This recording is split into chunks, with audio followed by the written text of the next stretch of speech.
No. Let's talk to Kevin in New York. Yes, I was going to ask. Can we please Yeah? talk to Kevin? Absolutely. Kevin, you're live with Eric and V. What would you like to talk about today? Hey, Eric and V. It's good to talk to you guys again. Hello. Well, I wanted to make a quick statement to correct an earlier caller about God's dietary laws and how you hear and how you hear in different religions how they say that you shouldn't eat this or that. Well, taken from the Christian perspective, it's parables, and it's parables that work on parables, and one of them being one that we can easily understand, which is you are what you eat. But when it was given out as a commandment, you shouldn't eat a pig or the other things that were listed. Well, the pig, for example, when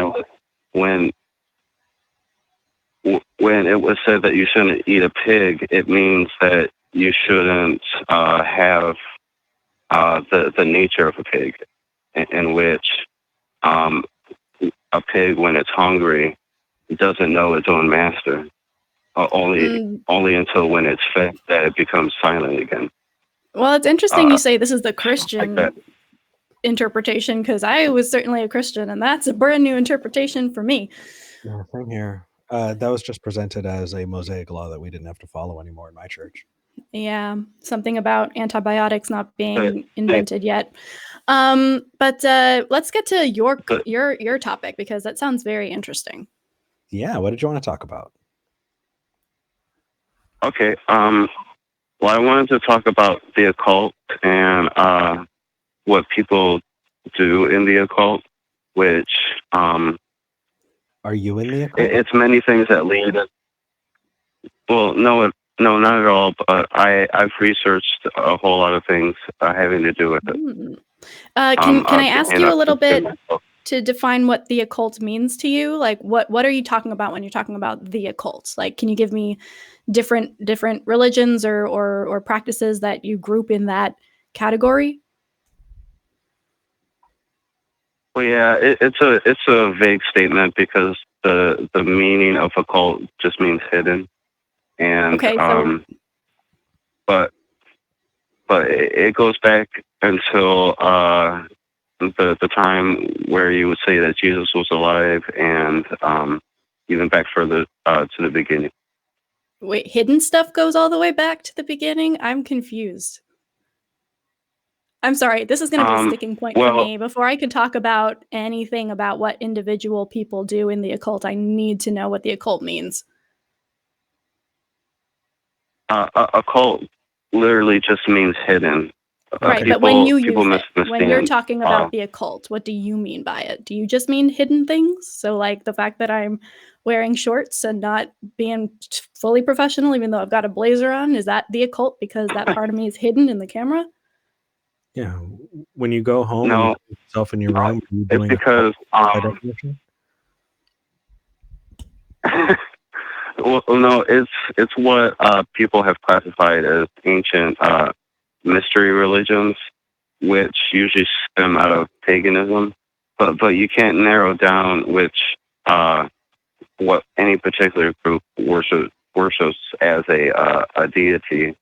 It seems like you're going to probably be building a pretty flammable straw man if what you're doing is actively keeping things vague and grouping huge groups of people into this statement.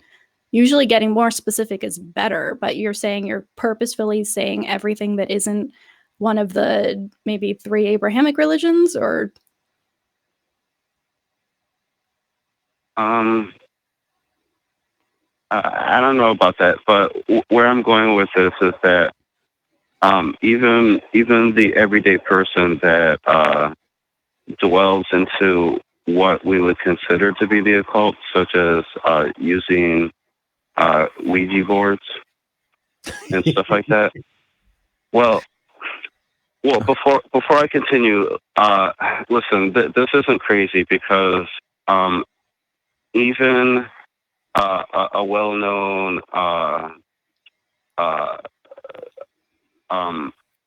a well-known doctor named Dr. Michio Kaku, whose work is more than noteworthy, says that they're overlaying dimensional realities over our own. Mm-hmm. And Who are? Okay, so Ouija board makers? The people who make Ouija boards right next to the twisters and the card games? Isn't the park? Yeah. People can make their own. I hate to say it. Yeah, people can make their own Ouija boards, but it's what they're doing. It's what they're doing that. Well, first of all, a little bit of more background science. Everyone's brain has a magnetic field around it, just like the Earth does. But when you're taking a Ouija board, it's sort of a ritualistic act. No, when you're sitting there with other people. No. I know. This is going to sound like a bunch of DVDs and blah blah. Okay, blah. hold on. Hasbro is the one who makes the Ouija boards that I was looking for. That has got to be a haunted ass factory. Okay. So let's start a little bit about magnetic, like I don't even give a crap about the Ouija board thing because that is so ridiculous that I really honestly waste your own time later and look up Ouija boards. It is ridiculous. But this really points back to the satanic panic that I fucking remember very well. Mm-hmm. I mean, Eric, let me ask you something. Do you think that demonic possession is real? No, I think you really don't. You really don't think that. No, not at all. I used to, but I don't anymore. Bring me a demon-possessed person. Well, I mean, I need is one. It's a tragedy. It's a tragedy that they've made movies of it to get everybody thinking that it has that element of unreality. I didn't watch any movies about demon possession as a Christian. When I was a Christian, there was none of that in my house. We were told that actually consuming that stuff would put us at risk. Yeah. So that's. I still to this day have not seen The Exorcist. That's not even something that is in my cultural reference space. So you can't blame movies on this one. Oh, V, you're missing out. That's a classic. Anyway. I had to promise. I had to swear I would never listen to Marilyn Manson. And that certain genres of music had. But anyway, that's getting away from your point. So you believe in demons. What is a demon? Can I summon one right now? What do I do? If you know, that means you're part of the occult. It's a trick question. Well, I mean, he has to have a functioning idea. Otherwise, he's just talking out of his ass. Kevin, please tell me how this works. Well, based on the science that the human brain. Okay, so let's. Okay, there are electrical impulses that run through your brain. That is absolutely understandable. When you're talking about a magnetic field, I've heard a lot of people use that to try and fit in a whole lot of wonky, silly things. So when you say magnetic field, I just want you to know my antenna are perking up because I'm going to be listening for bullshit. So go ahead, tell me about the magnetic field. Well, based off of the information that I already told you about, Dr. Michio Kaku is saying that there are dimensional realities overlaying our own. It gets into the fact of why that there are demons. But getting to where they come from is just a whole story that I'm not going to get into. But knowing that the human mind has a magnetic field around it, just like the Earth does, we're affected. We're affected in that dimensional space. No, hold on. No, are you saying that other dimensions impact ours? Can you show me that, please? Well, yeah, it's a very simple fact with gravity itself and how it's just a theory. But wait, you understand gravity? This is You are fractally wrong. I mean, don't even know how to, it's not. How? What? It's not my own information. I can't tell you exactly where this came from, but it's an educated guess that gravity has the nature of leaking into our universe from another universe. From the gravity dimension? Or another dimensional reality. It's really hard to move in that dimension. Dude, I honestly, we are now in... We are far, far afield. Territory. Yeah, my friend. See what I did there? No, I want to talk about the occult more. I really do. Okay, go ahead. I'm shutting up. Yeah, let's talk about the occult. Okay, so what about... Okay, so Ouija boards we've kind of dismissed as something that isn't convincing to us. What's something else? What's something else? Yeah, another version of occult practice that is dangerous, and why? Well, listen. I'm a Christian, and I like listening to you guys' show. And this is the problem I have with atheism. I wonder why you guys are so critical of Christianity when there are other cults, such as those who are involved in Satanism. Because before I go any further, I know that there are a lot of atheists who are true humanists out there, if that's the right terminology. Yep, secular humanist. Hi. Yep. Humanitarian. But for a group that constantly asks, why would you believe in a deity, whether good or bad? Why not be critical of Satanism as well? Because Satanists, for the most part, do not believe in a god or Satan. The Satanists that often ally themselves with atheists are also atheistic. They do not believe that Satan exists. Yeah, in my experience, you've just got a whole lot of really snarky atheists. Well, yeah, but I mean, nowadays it's basically, I don't want to straw man anything, but it's basically split up into two different groups, I guess you could say. But it's dangerous in its nature, because isn't the foundational ideology of Satanism is that if someone wrongs you, it's okay to get revenge on them,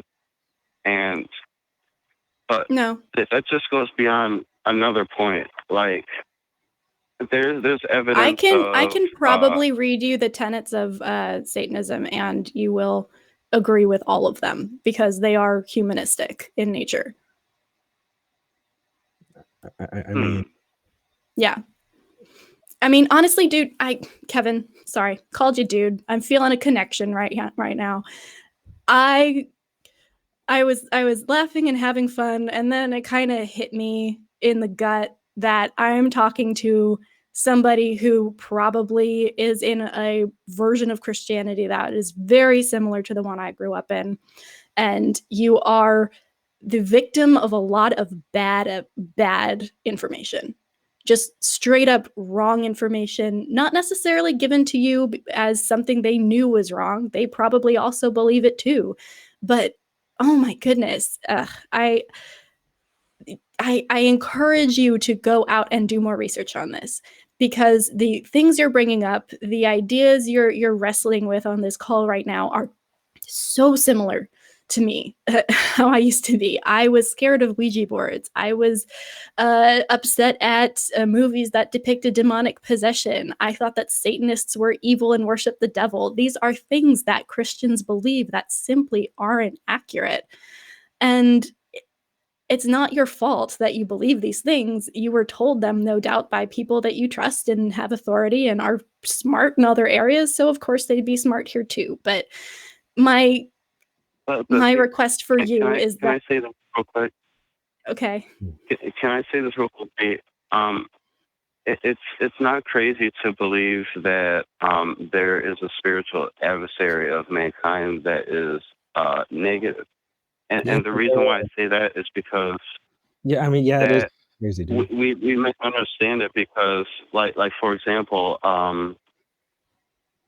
evidence of how it interacts with us is that negative emotions that we experience, like fear, for example. They describe fear as a spirit that suddenly comes upon you when you feel it, or anger. How's that Okay. different than That's an an emotion? example of. How's that different than just an emotion being an emotion? Right. It's very easy to feel like there's things that are put on you by a force outside of you, or for you're feeling them for a reason, or someone is inflicting these negative feelings on you. And I understand that back when we didn't understand how brains work, they were like, why do I feel this awful thing? Oh, it must be how I see the world interacting with my body. It must be the spirits around me. It must be the demons. It must be gods. And it's a reason. Back then, like, it was a reasonable way to describe and understand emotion, because that's as much as they had. But we're not living in that time period anymore. We understand why we feel emotions. We understand the impact of chemicals on our brains, and it simply is not convincing once you look at the biological and chemical reactions that are happening in your body to attribute them to spirits, or to spirits of fear or anger. It's a nice phrase, and it might evoke a very visceral, yes, that's what this feels like. It feels like something is making me feel like this, but it's your brain, man. I mean, what you're doing is anthropomorphizing. It goes back to my argument that our brain has a component to it that interacts with forces that we can't see. Well, technically, our brain is a force we can't see, at least not without a MRI scanner.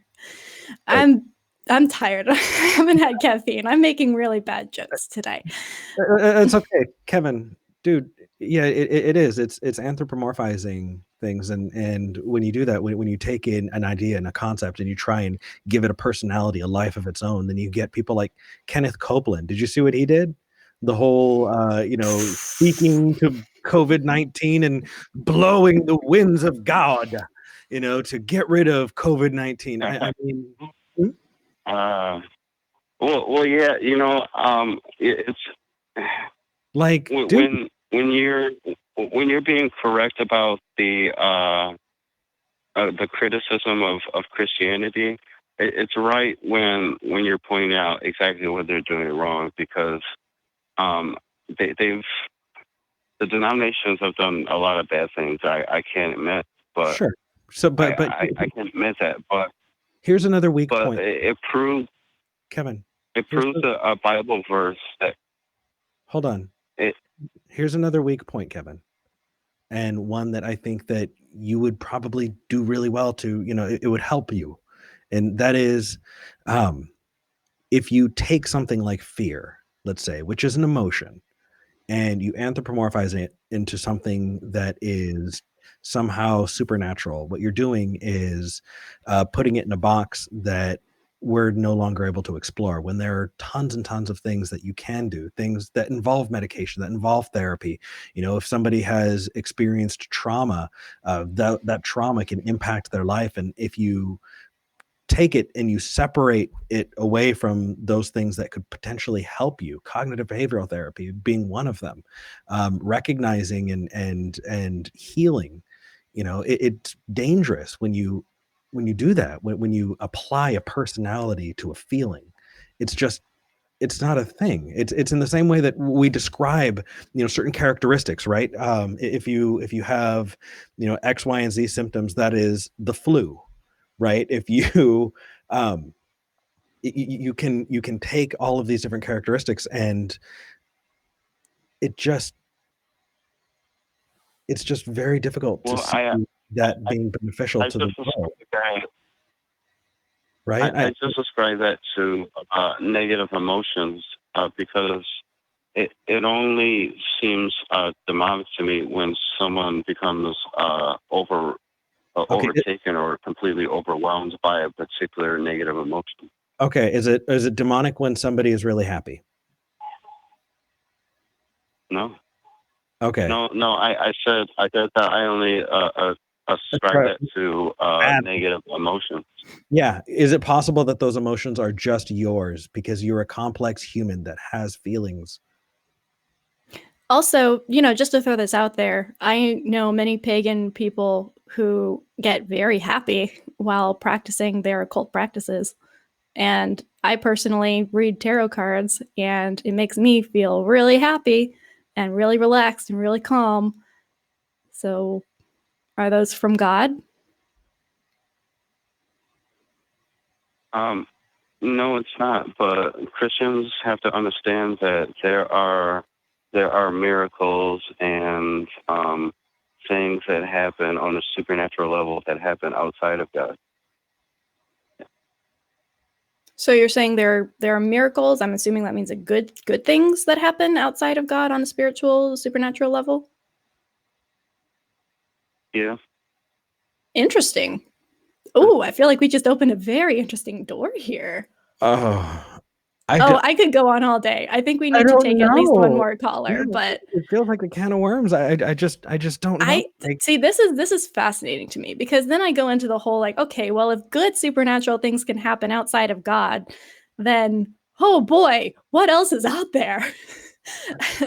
And if good things can happen outside of God, then why do we need God? Why can't we all worship Mithra or something? Well, like I called in before I started talking about extra biblical text, but there's a story within one of those books in which they talked about a place called Bethesda, in which every once in a while an angel would come down and stir up a pool. Right, and then they put all the sick people in the pool and they get healed. Yeah, I know that verse.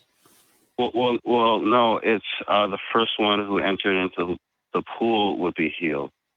And so there was a whole bunch of people around constantly, and whoever was in first when the angel came around was healed until the next time it came. Okay. But that was just a story in which Jesus had came there and healed all the people there instead of waiting for the result of what happened in the pool. Okay, so I'm assuming you're saying that the concept of an angel stirring up a healing pool of water is somehow outside of God's intention, because Jesus was the representation of God's intention, and therefore we can go down that, and that feels like a can of worms. I was hoping it was more like, yes, other gods exist and they're benevolent, but okay. I feel like we need to go to at least one more caller before we head out, and we need to thank patrons too.